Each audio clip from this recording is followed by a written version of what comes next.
हमारे विभिन्न ज्ञानवर्धक कार्यक्रम देखने के लिए आप हमें अभी सब्सक्राइब करें, बेल आइकन को प्रेस करें ताकि आप देख सकें हमारा कार्यक्रम सबसे पहले। और अधिक जानकारी के लिए फेसबुक पेज को लाइक करना न भूलें। जय मां इंद्राक्षी। इंद्राक्षी धाम में दर्शकों आप सभी का हम हार्दिक स्वागत करते हैं। आज के दिन जिन जातकों का जन्म दिवस है, मैरिज एनिवर्सरी है, उन सभी को हमारी तरफ से बहुत बहुत शुभकामनाएं। आज का पंचांग बताएंगे, उससे पहले हम बात करते हैं। आज हम एक ऐसी सब्जेक्ट को आपके लिए लेकर के आए हैं कि जिसमें बहुत लोगों के मन में ये होता है, क्या भूमि का, भवन का, व्यापार का क्या कीलन हो जाता है? क्या कोई हमें कील सकता है? क्या हमारे व्यापारिक गतिविधियों को भी रोका जा सकता है? बहुत सारी ऐसी चीज़ें आज के इस अंक में आपको जानने को मिलने वाली हैं। तो आइए पहले पंचांग जान लेते हैं। 23 जनवरी सन 2021 दिन शनिवार, पोष मास, शुक्ल पक्ष, संवत 2077। तिथि आज दशमी है, नक्षत्र कृतिका, राहु काल 9 से 10:30, दिशा शूल पूर्व दिशा।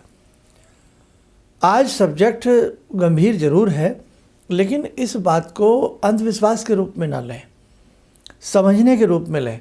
हम जो भी सब्जेक्ट आपके लिए चुन कर के लाते हैं वो एक सब्जेक्ट के रूप में लाते हैं, हम आपको समझाने के रूप में लाते हैं। अब उसको मानना या ना मानना वो आपके ऊपर आधारित होता है। अब देखिएगा, बहुत लोग ऐसा महसूस करते हैं कि लगता है किसी ने मेरा व्यापार कील दिया है, लगता है किसी ने मेरा घर कील दिया है, इसमें सब कुछ अस्त व्यस्त हो रहा है, व्यापार में सब कुछ अस्त व्यस्त हो रहा है। वस्तु, कोई ऐसी मशीनरी किसी ने ऐसी कील दी है, मशीनरी चलने का नाम नहीं लेती है, और जब भी चलती है हमें नुकसान होता है। जितना हम लाभ की बात करते हैं, जितना हम अच्छे के लिए प्रयास करते हैं, उतना बुरा होता है। तो देखो साधकों, किसी का भवन कीलना, किसी के व्यापार को का कीलना, ये आम व्यक्ति के बस की बात नहीं है। ये मैं आपको बड़ा ही स्पष्ट तरीके से 100% तरीके से मैं बता रहा हूँ कि जैसे हर व्यक्ति ये मान ले कि शायद लगता है किसी ने कुछ कर दिया, लगता है किसी ने मेरा व्यापार कील दिया, तो ऐसा हर जगह लागू नहीं हो सकता। आप ये बात जान लें। ये मैं अपना व्यक्तिगत अनुभव बता रहा हूँ कि जल्द से जल्द इस प्रकार की चीज़ें नहीं होती हैं। 90% ऐसा नहीं होता है। सिर्फ 10% कोई हमारे व्यापार को या हमारे किसी चीज़ को कील सकता है, लेकिन वो 10% में भी कौन है जिसे इस प्रकार की पूरी विद्याएं आती हो। अब इतना विद्याओं में पारंगत क्या आज लोग बाग दिखते हैं? आजकल तो मुझे नहीं लगता कि इतना गहराई में जाकर के किसी को ये विद्याएं आती हूँ। अब जैसे तांत्रिक प्रकरण के अंतर्गत हमारे 6 क्रम भी आते हैं, जिसमें विद्वेषण, मारण, उच्चारण, वशीकरण, सम्मोहन, स्तंभन, ये सारी क्रियाएं होती हैं 6 कर्मों में। अब उसी में मैंने आपको एक बार बताया था उच्चाटन या विद्वेषण। उच्चाटन या विद्वेषण के तहत ऐसी क्रियाएं कई बार कुछ लोग कर देते हैं जिनको शायद ज़िंदगी से प्यार नहीं, जिन्हें परमात्मा का डर नहीं, क्योंकि शास्त्रों में जो विद्याएं बनी हैं वो लाभ के लिए बनी है कि यदि आपको ये विद्या आती है, इससे आप किसी का लाभ कराइए, न कि किसी की हानि कराइए। अब चाकू सब्जी काटने के लिए बना है, जो चाकू घर में होता है। अब कोई उससे अपनी उंगली काट दे, चाकू की क्या गलती है बताइए आप? नहीं ना। तो कोई भी चीज़ है वो अच्छे के लिए पहले बनी है, अब उसमें हम कोई बुराई ढूंढ लें, हमारी गलती है। तो मेरे साथ को बड़ा स्पष्ट मैं कर देता हूँ। क्यों? जब भी आप किसी एस्ट्रोलॉजर से मिलते हैं, किसी पामिस्ट से मिलते हैं, किसी शाने से मिलते हैं, किसी ओझा से, तांत्रिक से, किसी से भी आप मिलते हैं, तो ज़्यादातर आपको यही सुनने को मिलता है कि भाई आपके ऊपर तो ये प्रहार किया गया है, आपके ऊपर तो ये जादू बिठा दिया गया है, आपके ऊपर तो ऐसा कर दिया गया है ना? सुनने को मिलता है ना? बिल्कुल सही सुन रहे हैं आप। लेकिन मैं आपसे एक बात बताऊं, ऐसा केवल 10% ही होता है। 90% बल्कि 99% कह सकता हूँ अंधविश्वास होता है।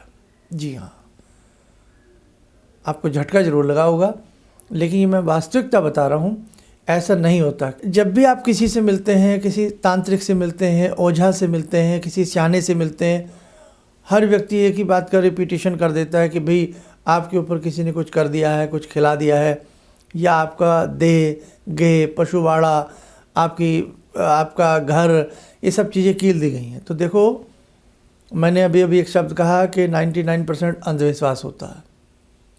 आपको सुनने में भी अजीब सा लगा होगा। जी हाँ, आप इतने बुरे नहीं हैं, आपने किसी का कुछ बिगाड़ा नहीं है जो हर व्यक्ति आपके ऊपर इस प्रकार की क्रियाएं करे।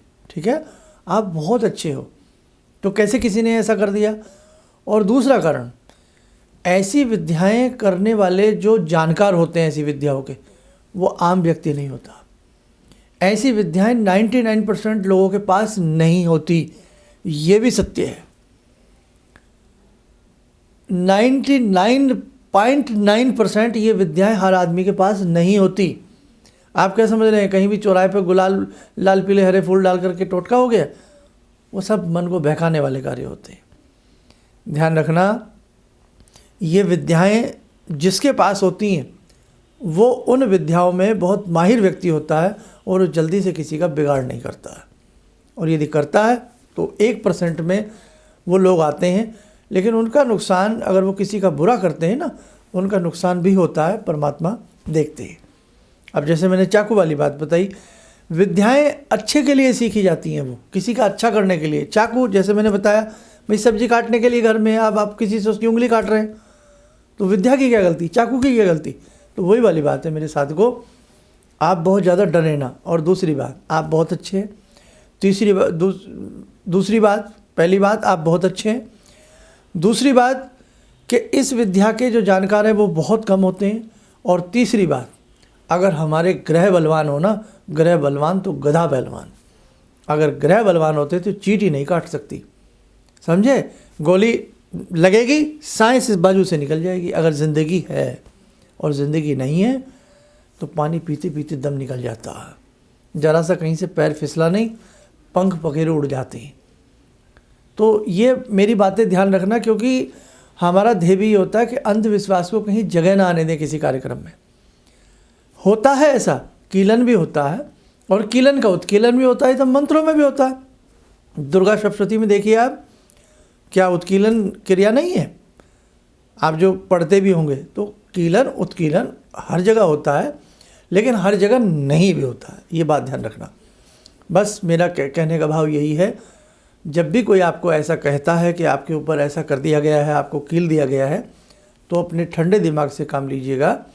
बहुत कीमती आपका समय है, कीमती आपका पैसा है, तो थोड़ा सा ठंडे दिमाग। हाँ, ग्रह कमज़ोर हो सकते हैं, उनकी पूजाएं कराई जाती हैं, पाठ कराए जाते हैं, और यदि वास्तव में मालूम करना है कि वास्तव में क्या हमारे ऊपर किसी ने कुछ किया है, क्या वास्तव में कोई कीलन हुआ है, उसका फिर अलग तरीका होता है उसकी पहचान का। वो मैं कभी बड़ा प्रोग्राम बनाऊंगा तो विस्तार से आपको बताना पड़ेगा। 10-20 मिनट में वो चीज़ें समझ में आने वाली नहीं है। बस कुल मिलाकर के निचोड़ यही निकलता है कि जल्दी से आप घबराया ना करें, अपने भगवान पे विश्वास रखें, अपने कर्म पे विश्वास रखें, अपनी भक्ति पे विश्वास रखें। जब भक्ति अच्छी चल रही होती है, ग्रह चाल अच्छी चल रही होती है, कुछ नहीं बिगड़ता। ग्रह चाल भी कमज़ोर है, भक्ति भी नहीं है, विश्वास भी नहीं है, तो फिर कहीं ना कहीं हम कुछ चीज़ों के लपेटे में आ जाते हैं। बस ज़्यादा ना कहते हुए, बस मेरा आपको समझाने का फ़र्ज़ था। होशियार व्यक्ति बहुत कुछ समझ चुके होंगे। आइए साथ को समय हो चला आज की ध्यानमाला का। आज की ध्यानमाला में जुड़ते हैं। भगवती सबकी सुरक्षा करना, सबके घर में सुख शांति रहे। किसी के घर में किसी भी प्रकार का कोई कीलन की क्रिया या कुछ हुई हो तो हे भगवती उसे आप दूर करें, उस जादू को आप तोड़ें। आइए अब हम भगवान माँ दुर्गा की, भगवती की 2 मिनट के लिए साधना करते हैं। ॐ सिन्दूरारुणविग्रहां त्रिनयनां माणिक्यमूलस्फुरात् स्तारानायकशेखरं स्मितमुखी वापेन वक्षोरुवां पाणिभ्यामलपूर्णरत्नचषकां रत्नोत्परां बिभ्रते सौम्यां रत्नघटस्थरक्तचरणां ध्यायेत्पराम् अम्बिकां खड्गं चक्रगदेषु चापपरिगान् शूलम्बुसुण्डिं शिरा शङ्खं संदधतीं करे स्त्रीनयनां सर्वाङ्गभूषावृतां नीलास्मद्युतिमास्य पाददशकां सेवे महाकालिकां यामास्तो स्वपितैहरो कमलजो हन्तुं मधुं कैटवम् विद्युद्दामसमप्रभां मृगपते स्कन्दस्थितां भीषणां कन्या विहकरवालखेटविलसा धस्ताविरासेवितां हस्तैश्चक्रगदाशिखेटविशिखां चापं गुणं तर्जनीं विप्राणामलिलात्मिकां शशिधरां दुर्गां त्रिनेत्रां भजे। कवच बनाए। ये कवच इसीलिए बनवाया जाता है, ताकि रोज़ कवच बनवाता हूँ ना, ताकि आप सुरक्षित रहें, आपका परिवार सुरक्षित रहे। ये कवच है। आइए कवच बनाएं कि भगवती हम सबको सुरक्षित करें और हम सबके ऊपर अनुग्रह बरसाएं।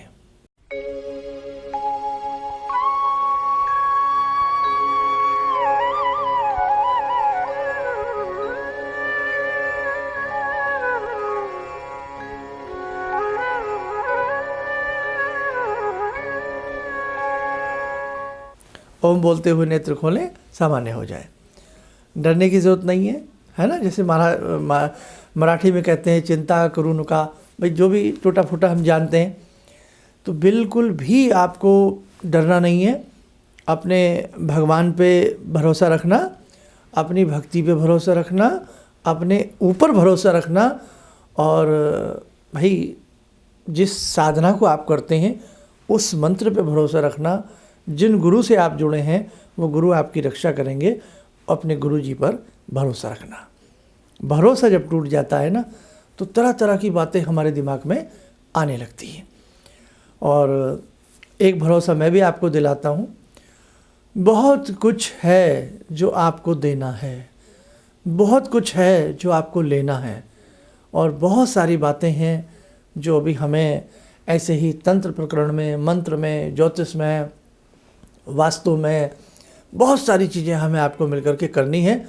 बस अच्छे से सारे विश्व का माहौल अच्छा हो, फिर हम कुछ बड़े सेमिनार आपके साथ मिलकर के करेंगे, आपको बहुत अच्छा लगेगा। जय माँ इंद्राक्षी। मुझे ये अंदर से विश्वास हो रहा था कि जो चीज़ 2-3 मैं ढूंढ रही हूँ, क्योंकि थोड़ी बहुत मैं भी भगवान में आस्था रखती हूँ, तो मैं ये सोची थी कि मुझे वो चीज़ें मिल जाएंगी। और रियली मुझे आज यहाँ बैठ के ऐसा लगा, जो आपने 2-3 चीज़ें करने के लिए बताई हैं, कि शायद मेरी समस्याओं का हल शुरू हो गया आज से। किसी भी समस्या के समाधान के लिए मिले प्रसिद्ध हस्तरेखा एवं वास्तु विशेषज्ञ प्रोफेसर धर्मेंद्र शर्मा जी से। नोट: शिविर में भाग लेने हेतु एवं व्यक्तिगत रूप से मिलने के लिए कॉल करने का समय सुबह 10 बजे से शाम 6 बजे तक। हमारे विभिन्न ज्ञानवर्धक कार्यक्रम देखने के लिए आप हमें अभी सब्सक्राइब करें, बेल आइकन को प्रेस करें, ताकि आप देख सकें हमारा कार्यक्रम सबसे पहले। और अधिक जानकारी के लिए फेसबुक पेज को लाइक करना न भूलें।